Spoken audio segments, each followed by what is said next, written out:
பயப்படாதே சிறு மந்தையே, உங்களுக்கு ராஜ்யத்தை கொடுக்க உங்கள் பிதா பிரியமாயிருக்கிறார் என்று இயேசு கிறிஸ்து லூக்கா 12:32 சொல்லி இருக்கிறார்.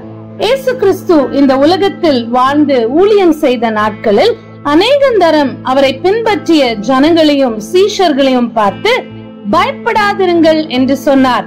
துன்பங்களை குறித்தோ அல்லது உங்களுக்கு தீங்கு செய்ய நினைக்கும் மனிதர்களை குறித்தோ பயப்படாதிருங்கள் என்று மத்தேயு 10:26 லூக்கா 12:4 அவர் சொல்லி இருக்கிறதை பார்க்க முடியும். லூக்கா 12:4 இப்படியாக சொல்லுகிறது: என் சிநேகிதராகிய உங்களுக்கு நான் சொல்லுகிறேன், சரீரத்தை கொலை செய்து அதன் பின்பு அதிகமாக ஒன்றும் செய்ய திராணி இல்லாதவர்களுக்கு பயப்படாதிருங்கள். அது மாத்திரமல்ல, லூக்கா 12:7 இயேசு கிறிஸ்து இவ்விதமாய் சொல்லுகிறார்: உங்கள் தலையில் உள்ள மயிரெல்லாம் எண்ணப்பட்டிருக்கிறது, ஆகையால் பயப்படாதிருங்கள். அடைக்கலான் குருவிகளில் ஒன்றாகிலும் தேவனால் மறக்கப்படுகிறதில்லை. நீங்கள் அடைக்கலான் குருவிகளை பார்க்கிலும் விசேஷித்தவர்களாய் இருக்கிறீர்கள், எனவே பயப்படாதிருங்கள் என்று இயேசு வலியுறுத்துகிறதை நாம் பார்க்க முடியும். நான் என் வீட்டில் மிகவும் சிறியவனாய் இருக்கிறேன் என்று சொல்லி நம்ம நினைக்கலாம். ஆனா நம்ம எந்த சூழ்நிலையில் இருந்தாலும் கூட இயேசு கிறிஸ்துவின் வார்த்தை நமக்கு தெளிவாய் சொல்லுகிறது: பயப்படாதிருங்கள். அவர் ஒருபோதும் நம்மை மறக்கிற தேவன் அல்ல, அவர் நம்மை விசேஷமாய் நினைக்கிற தேவன்.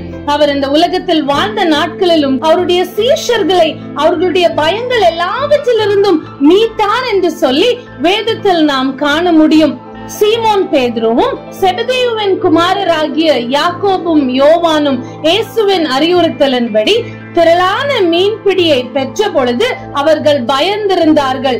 அப்பொழுது இயேசு கிறிஸ்து சீமோன் பேதுருவை பார்த்து, பயப்படாதே, இது முதல் நீ மீன்களை பிடிக்கிறவனாக அல்ல, மனுஷனை பிடிக்கிறவனாக ஆவா என்று சொல்லியதை லூக்கா 5:10 நாம் வாசிக்க முடியும். மறுரூப மலையிலே அவருடைய சீஷர்கள் பயந்த நிலையில் இருக்கும் பொழுது இயேசு அவர்களுடைய பயத்தை நீக்கி அவர்களை உற்சாகப்படுத்தியதை காண முடியும். இயேசு கிறிஸ்து அந்த கோர சிலுவையின் பாடு மரணத்தை ஏற்றுக்கொள்வதற்கு முன்பதாக யோவான் 14:27 பயப்படாமல் கலங்காமல் இருங்கள் என்று சொல்லி தன்னுடைய சீஷர்களை தைரியப்படுத்தியதை நாம் பார்க்க முடியும். சமாதானத்தை உங்களுக்கு வைத்து போகிறேன், என்னுடைய சமாதானத்தையே உங்களுக்கு கொடுக்கிறேன், உலகம் கொடுக்கிற பிரகாரம் நான் உங்களுக்கு கொடுக்கிறதில்லை. உங்கள் இருதயம் கலங்காமலும் பயப்படாமலும் இருப்பதாக என்று இயேசு கிறிஸ்து தம்முடைய சீஷர்களுக்கு சொன்னார். கடலிலே பயங்கரமான புயல் அடித்த பொழுது சீஷர்கள் அந்த கப்பலிலே செல்லும் பொழுது மிகவும் பயந்திருந்தார்கள்.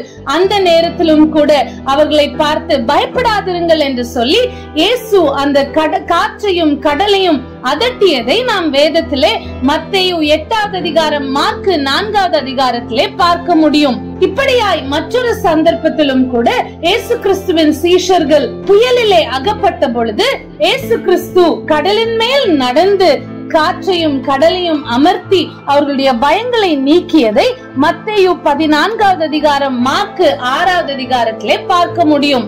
ஆலய தலைவனாகிய யவீரு தன்னுடைய மகள் இறந்து விட்டாள் என்ற செய்தியை கேட்ட பொழுது இயேசு கிறிஸ்து அந்த யவீருவை பார்த்தும் கூட பயப்படாதே என்று சொல்லி தைரியப்படுத்தியதை லூக்கா 8:50 பார்க்க முடியும்.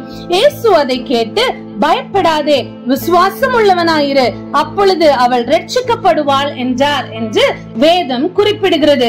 தன்னை பின்பற்றிய சீஷர்களையும் தன்னை பின்பற்றிய ஜனங்களையும் பார்த்து அவர்கள் எப்படிப்பட்ட பயங்கரமான சூழ்நிலையில் இருந்தாலும் பயப்படாதிருங்கள் என்று அவர்களை தைரியப்படுத்தி உற்சாகப்படுத்தி அவர்களுக்கு உதவி செய்தார் என்று வேதம் நமக்கு சொல்லுகிறது. இன்றைக்கும் கூட இயேசு கிறிஸ்துவை அதிகமாய் பின்பற்றுகிற நாம், இயேசு கிறிஸ்துவின் சீஷர்களாய் வாழுகிற நாமும் பயப்படாதிருக்க வேண்டும் என்று சொல்லி இயேசு நமக்கு அறிவுறுத்துகிறார். ஆம், நாம் எந்த சூழ்நிலையில் இருந்தாலும் சரி, எல்லாம் நமக்கு எதிராக இருந்தாலும் சரி, இயேசு கிறிஸ்துவை பின்பற்றுகிற நாம் நம்முடைய இருதயம் பயப்படாமலும் கலங்காமலும் இருப்பதாக.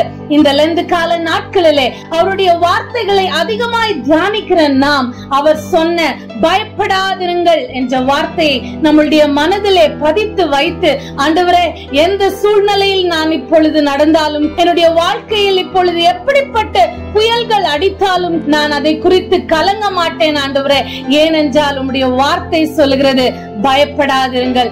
நான் இது எதை குறித்தும் பயப்பட மாட்டேன். இயேசு கிறிஸ்து என்னோடு கூட இருக்கிறீர், நீர் என்னை பலப்படுத்துவீர் என்ற தைரியத்தோடு என்னுடைய வாழ்க்கையில் நான் முன்னேறுவேன் என்று தீர்மானம் எடுப்போமா?